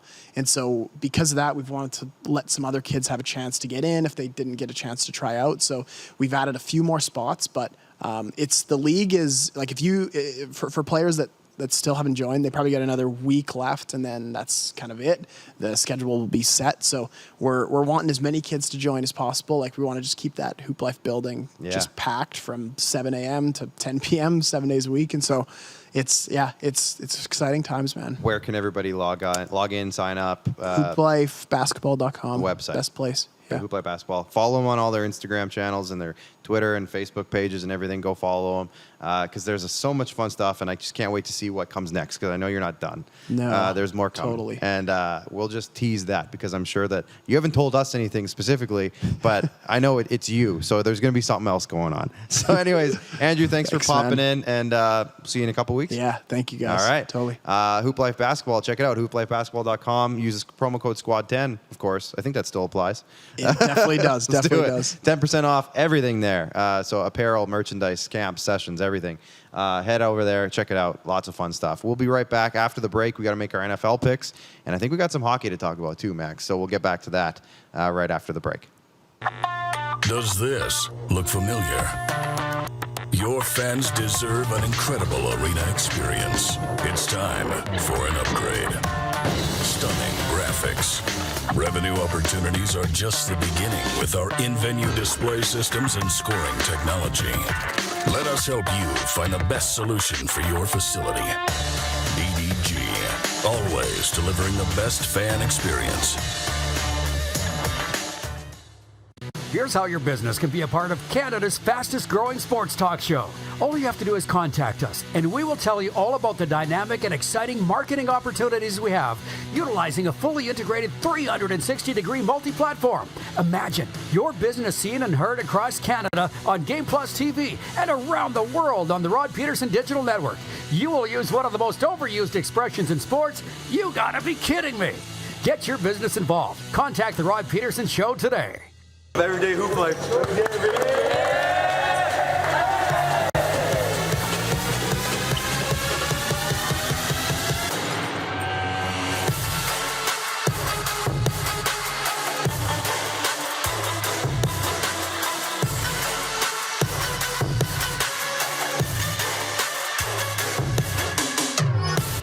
Is it time to take your event online? Bring it to IKS Live. We've got a fully customized virtual event platform with remote guest support for your next fundraiser, talk show, conference, performance, and more. IKS Live offers live streaming to Facebook Live and YouTube and pre-recorded capabilities, both in our studio with green screen available and on location with pre-production and post-production services. IKS Live, the proud producer of The Rod Peterson Show and The Recovery Hour. Visit us at ikslive.ca. Don't rack your brain trying to source the equipment and materials you need for your business. Rockstar can operate your entire supply chain, from PO creation to expediting your shipments, all from our office. Leverage the buying power of the Rockstar Buying Group to not only save money and time, but also the headache. From gloves to glue, we can provide it for you. Find out more at rockstar.com.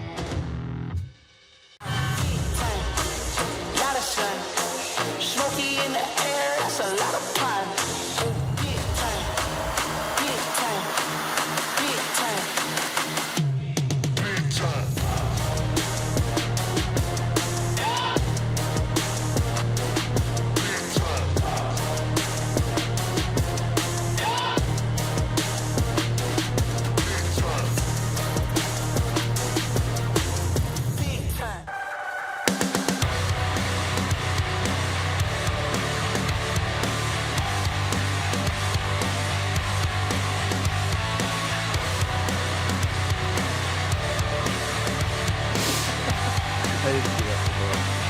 Did you give that to me? No, Rolf made it. Rolf's getting creative back there in the break. Absolutely. I'm just seeing Rolf made a picture of Adam Brooks, and now my heart hurts even more. Thanks, Rolf. We're going to get into our Squad Select segment here where we pick our NFL picks for Week 6. Last week, Max went 5-0 again. Two-time 5-0 this year. Two-time 5-0. I went 5. 3-2, so again, I'm not too far behind, but I'm falling behind. I'm definitely It's tighter than last year. I'm reaching for the car. Tighter than last year. So It is, yeah. So anyways, let's get to our picks this week. Do you have your computer? You want to grab it? No. I can talk if you want to grab it. Well, do you have your phone? You could log picks too. Yeah, I'm going to. I'm going to have to. But do you have your phone? So you can see for the games You and need to stuff. see the Well, schedule. I thought you were going to read me the schedule. I'm not going to read I thought you it was going to be schedule. just like an all Clark all the time kind of affair. Not like that. We'll get her figured out. But we are going to do our games of the week here. So, I closed the thing on my schedule too. Nice. Firing on all cylinders. Oh, in we're doing segment four great. of the We're show doing here. great. We're doing great. Everything's fine. Where's the dog in the room full of fire? Yeah, seriously. Oh, that's my favorite one. So we're going into week 6 now. Week 5 was interesting. We saw a lot of what is wrong with the? Okay, never mind. I got it. We're good. I'm just looking at the Falcons game was weird on the schedule. Oh, you saw a W beside their name and then Yeah, you what got the a little heck? concerned. What We're is- good. We're good. They What actually is did win the going game. on? The Falcons won? Yeah, no, they did. They beat the Jets In London. in London. London, baby. Yeah. We got quite a few interesting matchups this weekend. For some reason, I thought it was a real short week with not as many games. Maybe I was looking at The the bye schedule weeks wrong. start this week. There is bye weeks, yeah. So With it being your Falcons. And, yes. So I definitely, when I was looking earlier, Yeah. I definitely missed a block of games. Nice. There was a block of games that I didn't see. So it's fine because I think our battle game is going to be Monday night. Are we good with that? Sure. Bills Crazy not Titans. Bills Titans. Or is there better ones that you want instead? I know one team that I want in that game, and it ain't the Titans. Well, there's Chargers Ravens. I don't mind that one. Okay, you want to do Chargers? We could go Ravens? Lamar and Justin. That'd be a great battle game, actually. Okay, we'll use that as a battle game. I think we could go with So that. we'll pick that one last, but Or I get Browns first and Cardinals. That would also not be bad. Pick. Yes, I get first pick though. Yes. Browns Cardinals. You're right. That wouldn't be a terrible one. Because do you know what the score is in terms of what my record is versus your record? Well, see, the graphics department was a little tied up this week, so they were a little short on getting the graphic prepared. I know that my 5-0 record put me at something like 20. you were like and 3 games up before, and now you're now 4 games might maybe. be 4 or 5. Yeah. So now you might be 5 or 4. You got got to win a lot of games here, pal. I'm down. That's- I need to come back. Yeah. My first pick of the week is I'm going with the Thursday nighter. I'm going with the Buccaneers over the Eagles on this Yeah, one. that's a good pick. I'm going to take that one as my first pick. There's a couple other games where, you know what, it maybe there's other no-brainers that I'm not seeing, Mm-hmm. but to me that might be one of the better ones this week anyway. So I'm going with that one. Nothing wrong with that. My boys over the Giants. Daniel Jones possibly Rams. out. Saquon Barkley definitely out. Yeah. Talking about fantasy implications, I don't know. Saquon Barkley might just not live up to that hype. He's just a little bit injury riddled, unfortunately. But Matt Stafford going in to take on a very, very injury riddled Giants team. I'm very happy with that as my first overall pick. I am going to go next to... Oh, man. Like, as I said, I think the rest of the games, outside of those two, the rest of them are pretty decent matchups. Even the bad teams, they're playing some not so good sure. teams. So I'm going to go off the board a little bit. Off the board, hey? Yeah. I'm going to go with the 3-2 surging Cincinnati Bengals over the Detroit Lions. Okay. I'll that pick game. my Bengals. Chad? I'm never doing this again. Where am I? I'm picking the Bengals, Chad. Chad I'm never Isaac, doing this. every single week, Chad's like, you got to pick the Bengals, and I never do, and you never do, and I'm doing it this Man, week. what a game that was on Sunday, though. Jeez, Yeah. there's some kickers that were looking at an unemployment line pretty aggressively. Yeah. Very, very interesting game in Ohio, though, that's for sure. Joe Burrow is a warrior, though. I don't know if you saw that hit that knocked him out for a couple did of plays. see the I don't know replay. how he got up. So kudos to Chad Isaac, your franchise future quarterback. Is Chad Maybe, watching? you know 'Cause, what? like- As Aaron Rodgers would say, though, after, Joe, just slide. Yeah, just just go down. Yeah. Do that next time. Don't need to take Just more of those before you hits. make your pick, Myron is already putting his hand up and to be one of our scouts for fantasy baseball if we get included in it. Sounds good. Myron, you're in. Sold. You're hired. I don't know what. No interview process No, necessary. you're in. So we're good there. Anyways, go Gonna ahead, have to talk Max. about your food choices, Myron. But outside of that, He makes some funny videos about his food. well, Did you see some funny of them? choices, well, good choices. Well, did you see? Yeah. Anyways, go follow I jest, Myron. Go follow Myron on It's TikTok. great content. It's really fun. Bills over Titans, zero question. you're Thank you going very with much. that one. Thank you very much for leaving that one for Yeah, me. that's fine. I went off the board. I believe in Josh Allen. My goodness. And- the AFC has just some incredible quarterbacks right now. Oh, yeah. This is insane. Justin Herbert, Lamar Jackson, and then Josh Allen. Like, what a group of quarterbacks to lead the league into the future here. Mm-hmm. It's nuts. I agree with you. I'm going to go Packers over the Bears. Okay. Now, this is in Chicago, so, I mean, it's not going to be an easy one, but I'm going to take Aaron Rodgers over. I think Justin Fields is hurt now, isn't he? I think Dalton's back. That was only for a couple of plays. Is he Justin back? Fields So came back okay. in. And, Either way, they're yeah. in and out. They're up and down. They're hot and cold. Katy Perry's involved.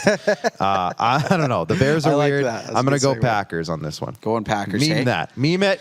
Meme it right now. Hot, they're cold, whatever I said. Katy Like I Perry. said, the graphics department's behind, but we'll get them straightened Okay, out put it real on the quick. list. Yeah, we'll Put it get on the honey-do list. That's right, 100%. Speaking of the honey-do list, Patrick Mahomes' honey-do this Seriously. and beat the Washington football team. At the end of the day, when you look at KC's schedule, like, yeah, they're 2-3, struggling out of the gates, but they have not had an easy schedule, as most teams that make it to the Super Bowl don't. So when it comes to the Chiefs and being division winners, I don't believe they're as bad as their record indicates. Their defense is struggling mightily right now, but as they incorporate Josh Gordon more into that offense, Tyreek Hill and Travis Kelce and Mahomes, I feel like this is a game where they're just going to take out their vengeance and score like 50 points for whatever reason, because Washington's defense hasn't been as advertised either. So when it comes to the Chiefs, if I lose that pick, well, then I lose that pick, because I don't have a problem still betting with Patty Mahomes.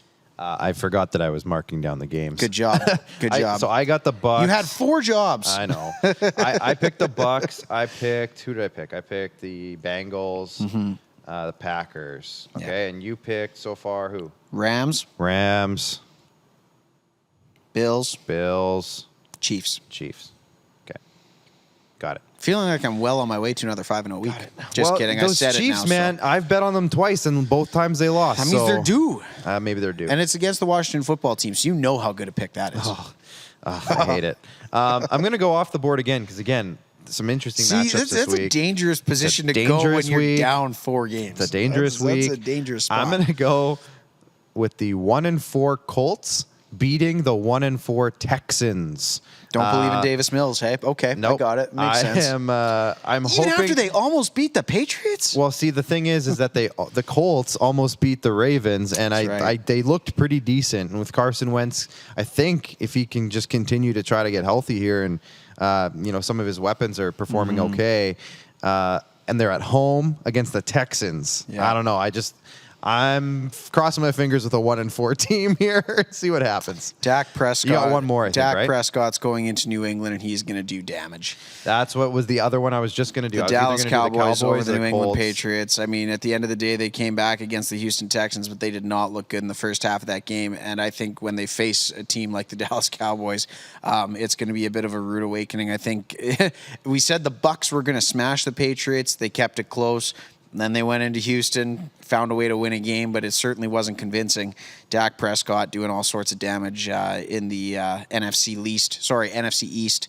They are a respectable-ish division now with the reemergence of the Dallas Cowboys. So I'm going to take them against the Patriots to go 4-0. All right, that means our battle game is our final game of the week, and I have the choice here of Ravens against the Chargers. Don't make the wrong one. Ravens are at home. I'm taking the home team on this one. The Ravens just pulled out a win against the Colts last week. I realize that, but again, they're at home, and I'm just going to go with it and keep going with the team that every time I've picked them this year, they've won for me.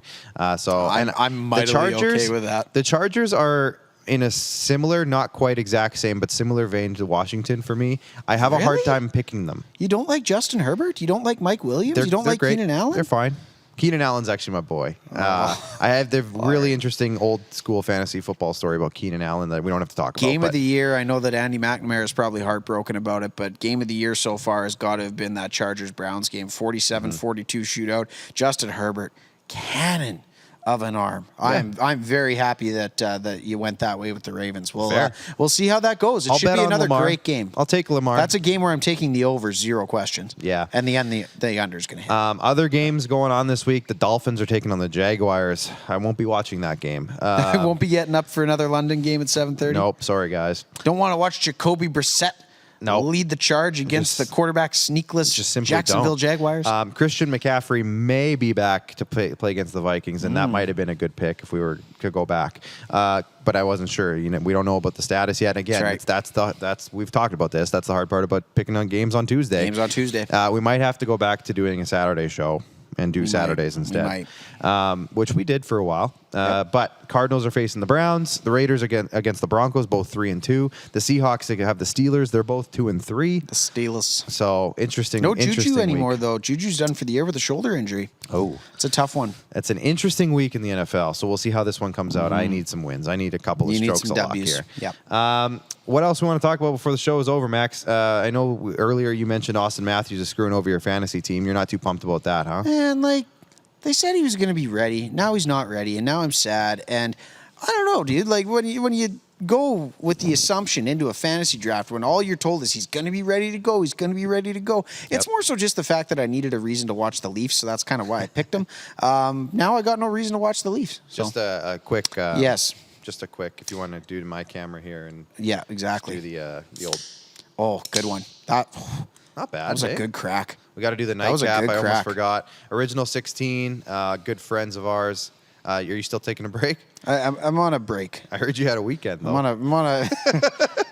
Well, it was a weekend. Let's just say that it was a tough weekend. But I'm going to try to get back on the train. Not because the products aren't amazing from our friends at 016. It's more so just the fact of gotta tighten it up. This camera angle is incredibly slimming. Guys good, in the back, good for the appreciate you guys. Oh, geez, the real MVPs of the show. But yeah, I got to find a way to. I heard you had a couple of plates of turkey over the weekend, Max. If you know what I'm saying? Couple, yeah. Might have went back for seconds. Might have had 2 desserts. I don't know. It was just rumors. This is just rumors at this point. But you know, just rumors. But yeah, no. Austin Matthews. Just to go back to that, funny story.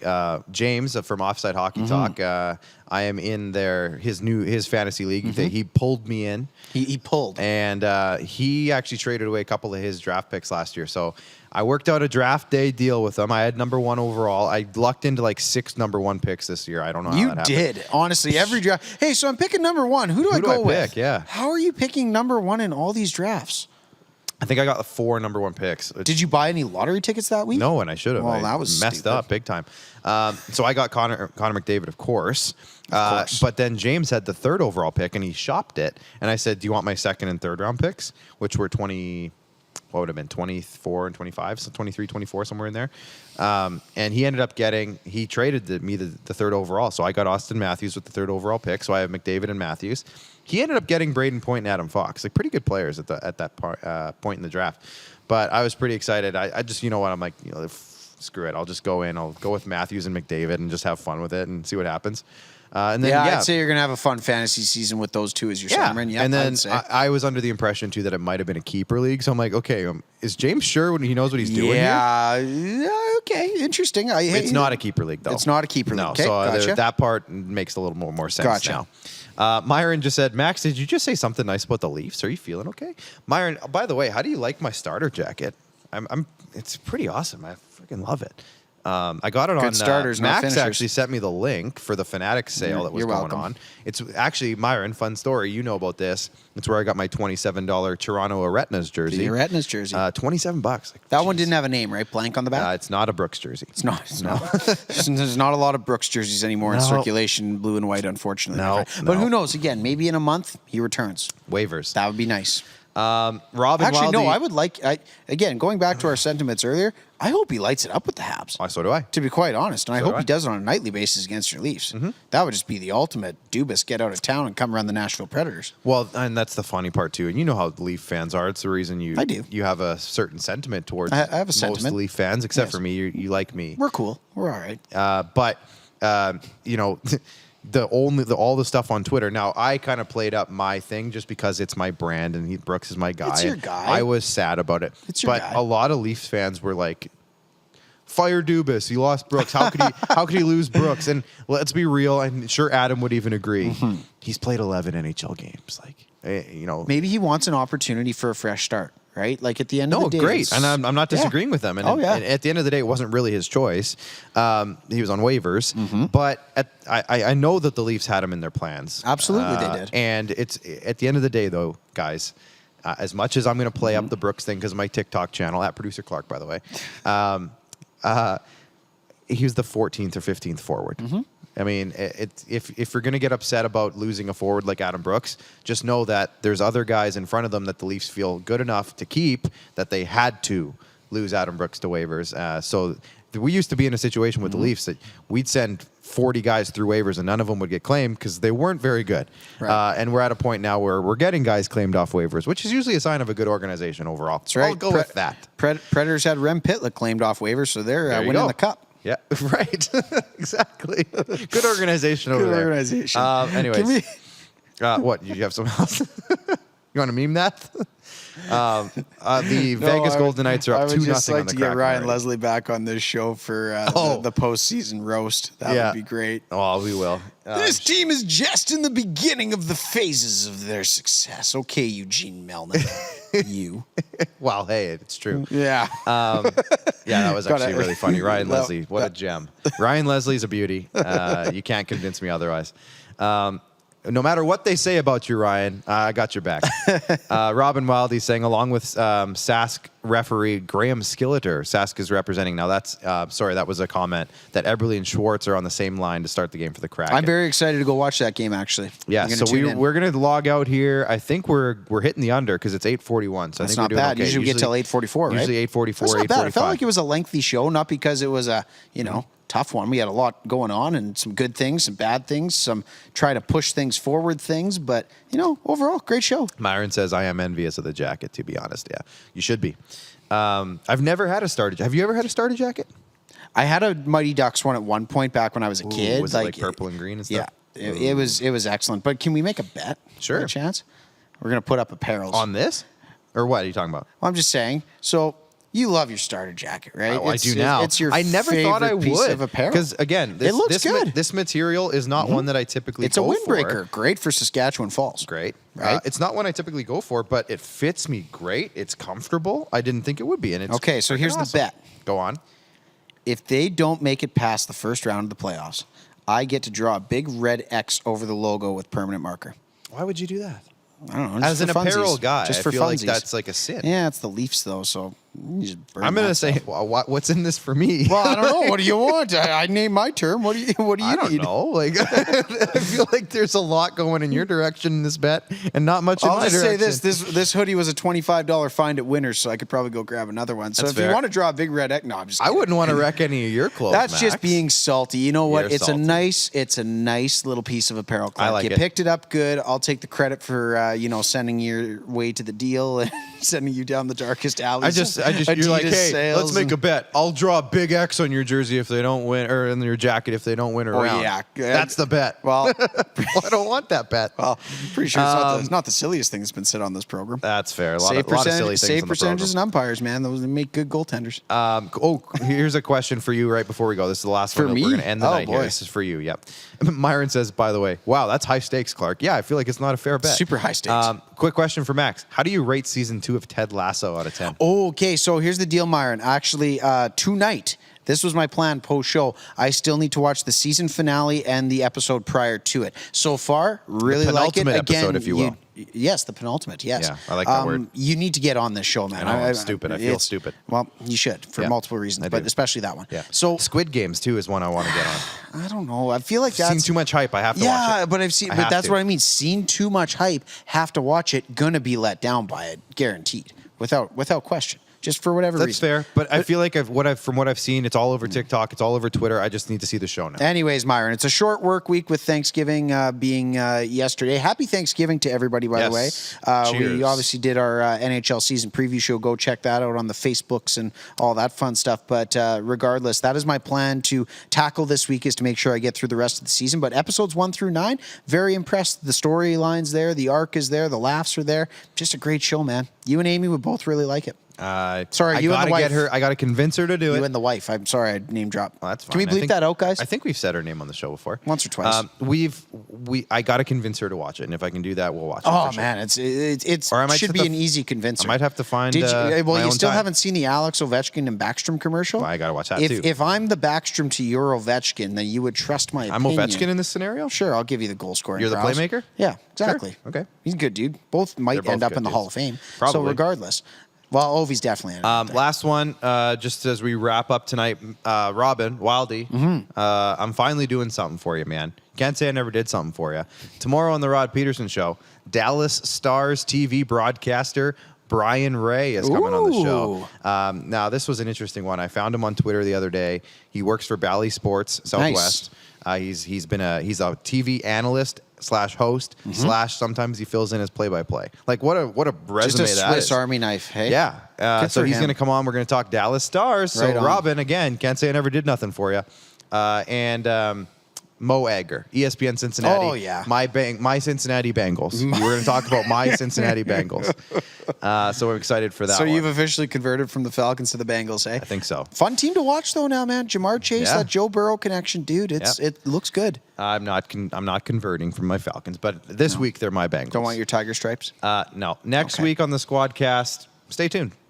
We'll figure it out. Yeah, we'll figure Doing it out. it live on the fly. Let me live, okay? Let me Jeez, get off my back. Let me live my life. I just lost Adam Brooks to waivers. Yeah, okay? I'm still mourning. Our graphics department's slow. Yes. Our host is in mourning. I can't get our This has been a graphics tough department to week. make a goddamn graphic. Just give me a minute here. Sir, language. No, it's after dark. Andrew was It's way after worse dark. than me. But anyways, from the basement of the bunker, we should be signing off. I'm sure Jordan and Rolf We're always just joke. talking just to hear ourselves We talk say we're now. going to sign off, and then 10 minutes later, we actually do. Yeah, But, I know. from the basement of the bunker, we are signing off. I'm producer Clark. Follow me on TikTok. Mad Max. Follow Max on TikTok, too. He needs to get in there and make more videos. And we might have some stuff for you to make. Remember we talked about this? You were going to make some certain videos. Yeah, I know, but do Maybe we that's have the gonna hours happen. in the day to give me? Well, if we have a sponsor for that, maybe we will. Remember the that- videos you that- said you were going to think about doing? That could work. That could Wavelengths. work. But we'll talk about that later because we might have an announcement, maybe. I don't know. We'll figure Potentially. it out. Let us live. Director Jordan, That's producer going on a Rolf in the t-shirt. back end. No, wait. Engineer Rolf, not Engineer producer Rolf. Rolf. Plus our friends at Rockstar Supply Chain Solutions, IKS Media, Hooplife Basketball, RBI Baseball, Original 16, and Great Western Brewing Company. We'll see you next week right back here in the bunker at the IKS Studios. Bye for now. Take care, everybody.